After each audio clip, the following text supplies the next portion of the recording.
बऱ्यापैकी महापालिकांमध्ये भाजपने आघाडी घेतली आहे किंवा सत्ता स्थापनेच्या दिशेने वाटचाल सुरू केली आहे. पण अजित पवारांना एक मोठा धक्का म्हणावा लागेल. दोन्ही पवार एकत्र आले पुण्यासाठी, पिंपरी चिंचवडसाठी, पण तरी सुद्धा भाजपनं हे आपले दोन्ही गड एक प्रकारे राखल्याचं चित्र पाहायला मिळते. कारण कलांच्या बाबतीत इथे आघाडीवर कोण आहे तर भाजप आघाडीवरती आहे आणि भाजप चांगल्या फरकानं आघाडीवरती पुण्यामध्ये आणि पिंपरी चिंचवडमध्ये आपल्याला पाहायला मिळतं. दोन्ही पवार एकत्र आले खरं तर पुण्यासाठी, पिंपरी चिंचवडसाठी, पण पवारांचं मॅजिक दिसत नाही, आकड्यांमध्ये तरी दिसत नाही. नक्कीच आत्ता आकड्यांवरनं तरी असं दिसत नाहीये.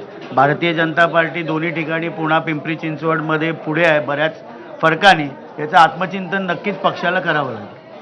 पण मग ह्याच्यानंतर एक पुढची चर्चा, म्हणजे भले दादांनी स्पष्ट केलं की काही विलिनीकरण वगैरे काही आमचं होणार नाहीये, पण चर्चा तर सुरू राहतात. या आकड्यांवरनं चर्चा सुरू राहतील. चर्चांचं काय होईल नेमकं? त्याबाबतचा निर्णय माननीय अजितदादा पवार साहेबच घेतील. पण जी अपेक्षा होती पुण्यामध्ये किंवा पिंपरी चिंचवडमध्ये की कमीत कमी टफ फाईट होईल, तर पिंपरी चिंचवडमध्ये तरी दिसते, पुण्यामध्ये तर फारच आम्ही मागे पडलेलो दिसतो. एक मोठी अपडेट आहे, एक मोठी अपडेट अश्विन आपल्याला सांगेल. मोठी अपडेट